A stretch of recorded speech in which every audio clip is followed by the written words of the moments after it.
चमत्कार चमत्कार बाड़ी हमार बिटिया योगेश भाई, विवेक भाई। जब आशीर्वाद ऊपर से उतरेला ना तो धूल के कण भी सोना जैसन चमकेला। आजे हमार बिटिया पैदा भइल और आजे 15 साल पुरान केस हमने जीत गए नी। अरे विश्वा भाई, वो कहल जाला ना कि तपस्या से फल मिलेला और हाथ जोड़े से दान मिलेला। ये तो नियति के नियम बा। पुरोहित जी, रहुआ बिल्कुल सही कहली। हमके आज जौन दान मिलल बा माँ जानकी से, ऊ रहुए जरिए मिलल बा। पुरोहित जी, शराब काट देना। पुरोहित जी, हम राउर ये एहसान कबो ना भुला सकेनी, ये उपकार कबो ना भुला सकेनी। अरे हमें उपकार के का बात बा विश्वा। तू तो हमके शर्मिंदा कर रहल बाड़ा। ई तब भगवान के देल गईल शक्ति बा और बड़ बुजुर्ग के देल गईल अनुभव बा। यही वजह से ई नेक काम हो गए हमरा हाथ से।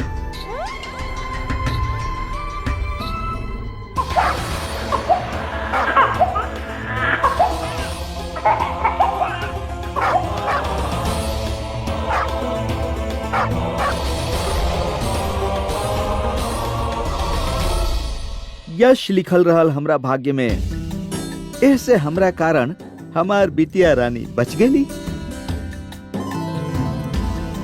बहुते खराब नजर लगेले बा केहू, बहुते खराब नजर। लोग पूजस गजराज तो मूसा मन भरमाए।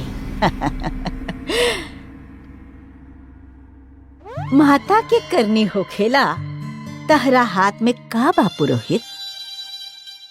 माता के कृपा ना होखित ना तई चमत्कार ना होखित बाना। बिस्वा जी भाभी।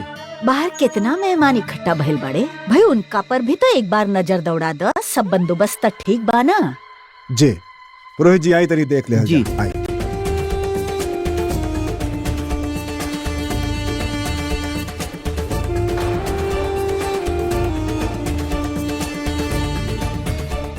को रंग लेके आइल बिया तोर जिंदगी के करिया करे।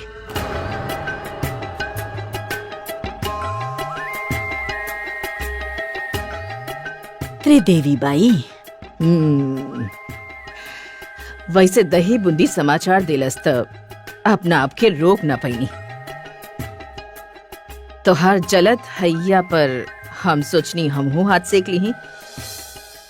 अब आइए गइल बाड़ू त जा अंदर जा, अपन बेटी के हाथ बटावा। बहुते काम बा।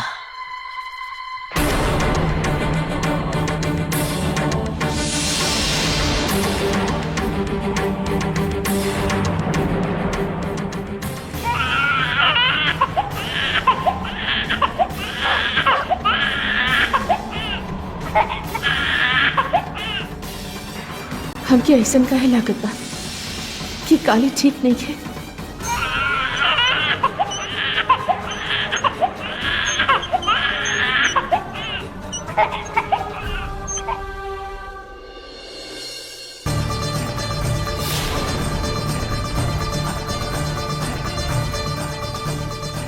झूठ के दाम पर साच के इनाम पा ले तू पुरोहित।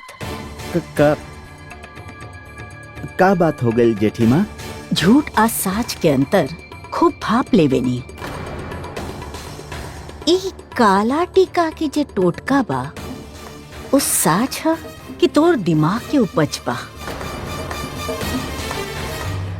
कैसन बात कर रहल बानी जेठी माँ?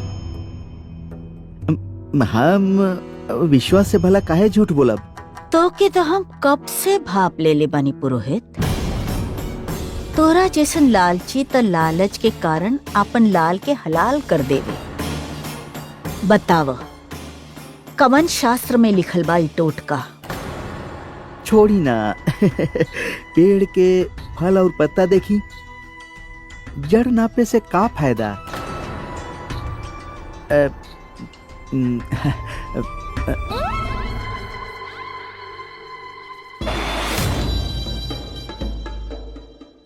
एकर मतलब तू झूठ बोले ले तू पुरोहित विश्वास से बाचे खातिर।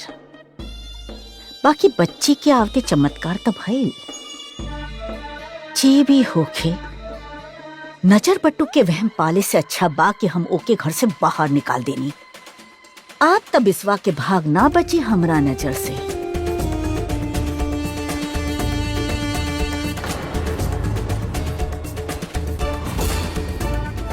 हमार नीलकंठ के हक ना छीने दे तो के।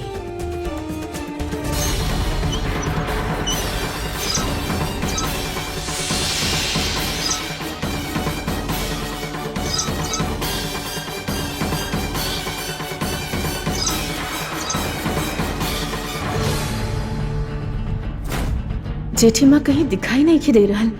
बच्ची तो हुए हमरा से ले रहली।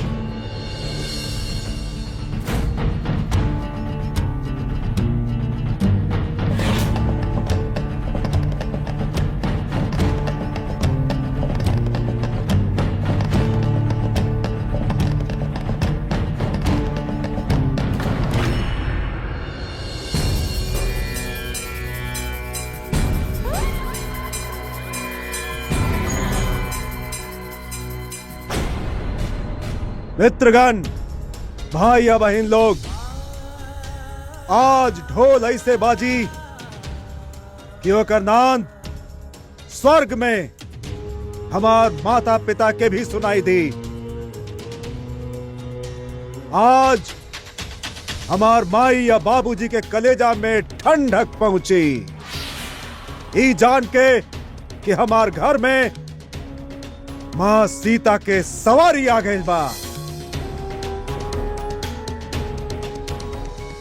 मां, हम तुहार पोती के तुहार नाम दे रहल बानी। हमार मां गौरी रहली और आज से हमार बेटी भी गौरी कहलाई।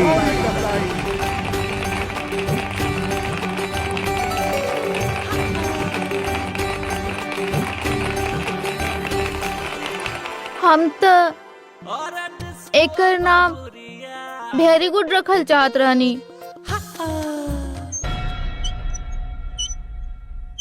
पीटा ढोल।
जेठी भाभी, भाभी वो बच्ची कहाँ बिया? कवन बच्ची? दोसर बच्ची जेके हम खुदे रवा के हाथ में देले रहनी। देले रहलो का? हाँ। अरे देले होख तू तो उजाला ही उजाला होके चारों ओर।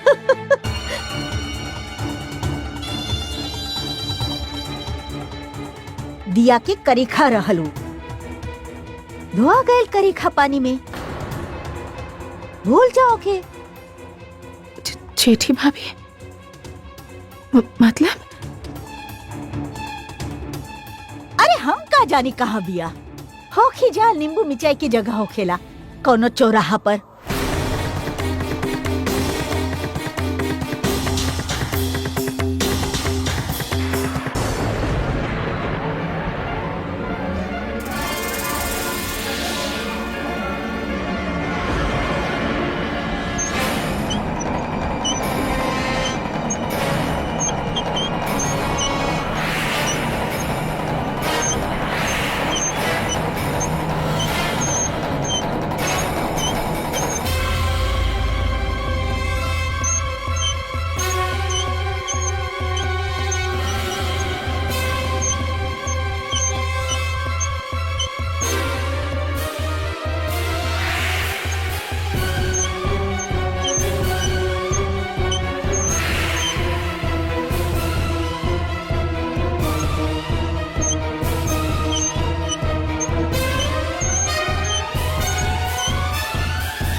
डार्लिंग जी हमार बच्ची के बचा ली। अरे बिस्वा ध्यान से।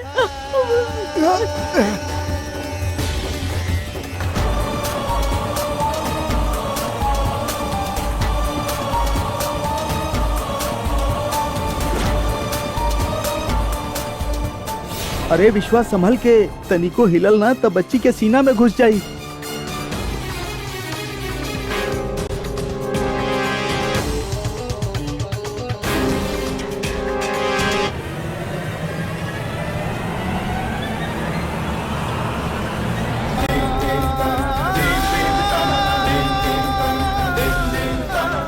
अरे का हो रहल बाई?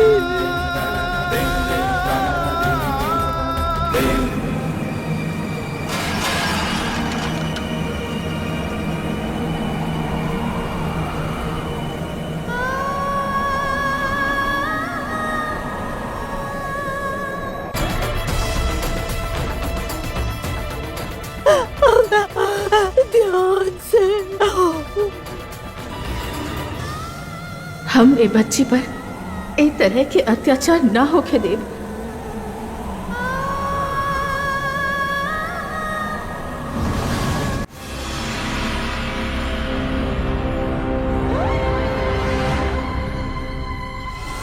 देखे बुलावल गई रहे।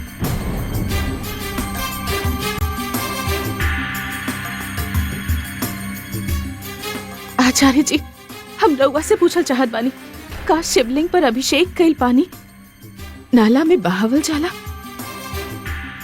कि वो पानी पवित्र होखेला? बताई। का मतलब बा?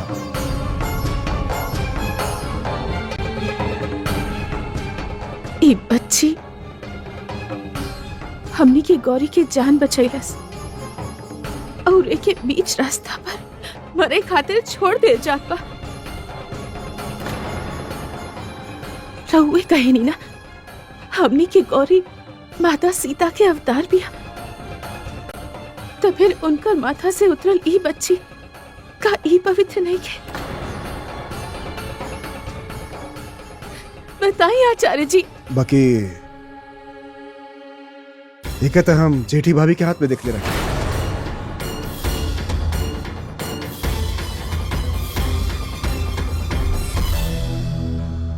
अरे हम तो एके बस एकर बाप के वापस लौटे ले रहनी।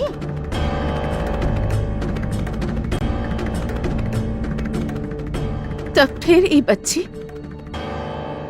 हमके बीच चौराहा पर काहे मिलल जेठी भाभी?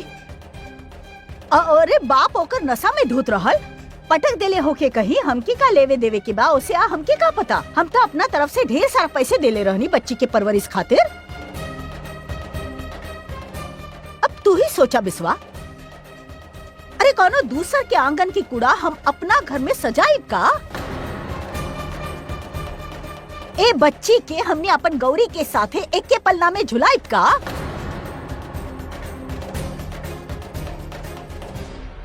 आचार्य जी, हमनी ये बच्ची के उपकार कैसे भुला सकेनी?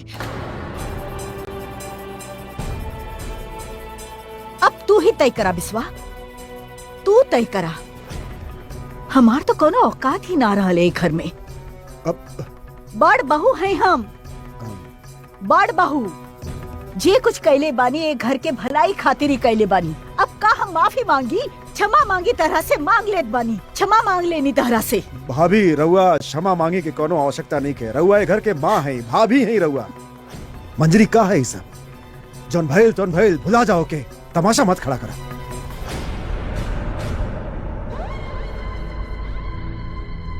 देख नहीं को रहल कितना बड़ा आफत हमने के घर से टलल बा। बड़की चाची बच्चा के लेके आईली ऐसे ना चाचा जी।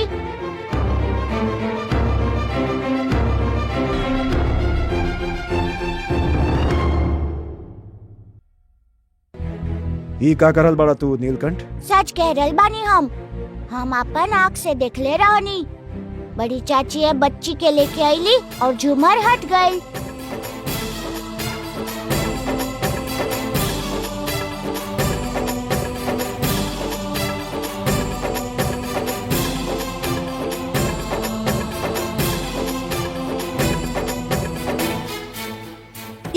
जलूल के बात करत बाड़े नीलकंठ? ऐसन कबो होखेला कि वो आवेला और झूमर हट जाला? सच कह रहल बानी हम।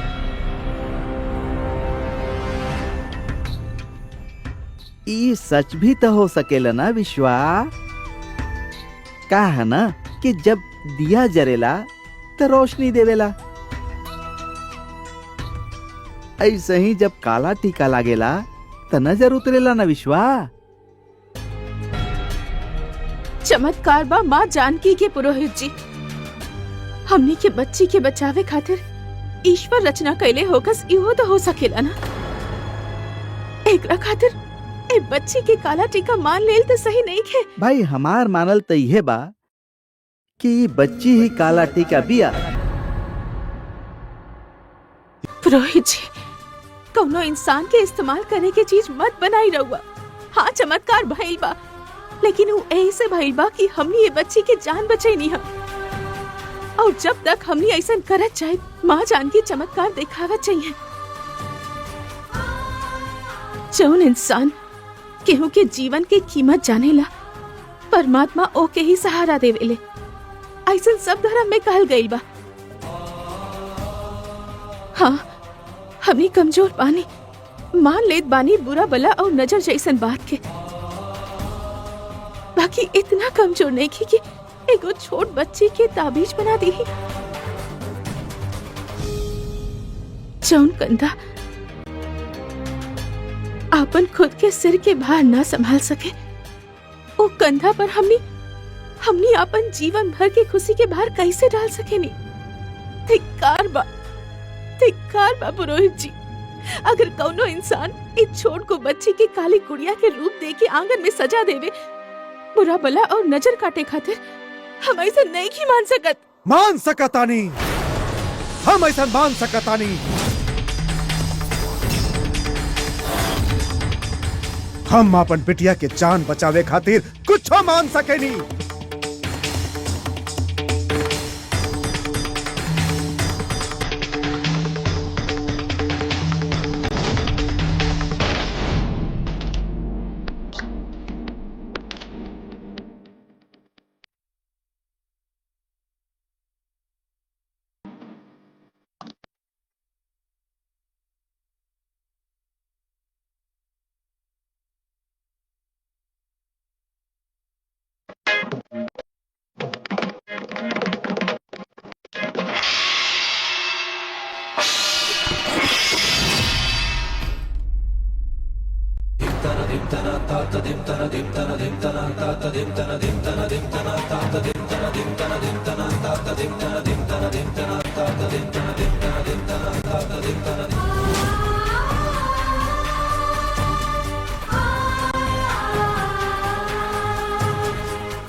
यू काली गुड़िया बिया जे हमेशा हमारा आंगन में रही। ई जी सिर्फ और सिर्फ हमार बेटी के तरफ उठे वाला और नजर के काटे खातिर। ये पूरा जिंदगी हमार बेटी गौरी के काला टीका बन के रही।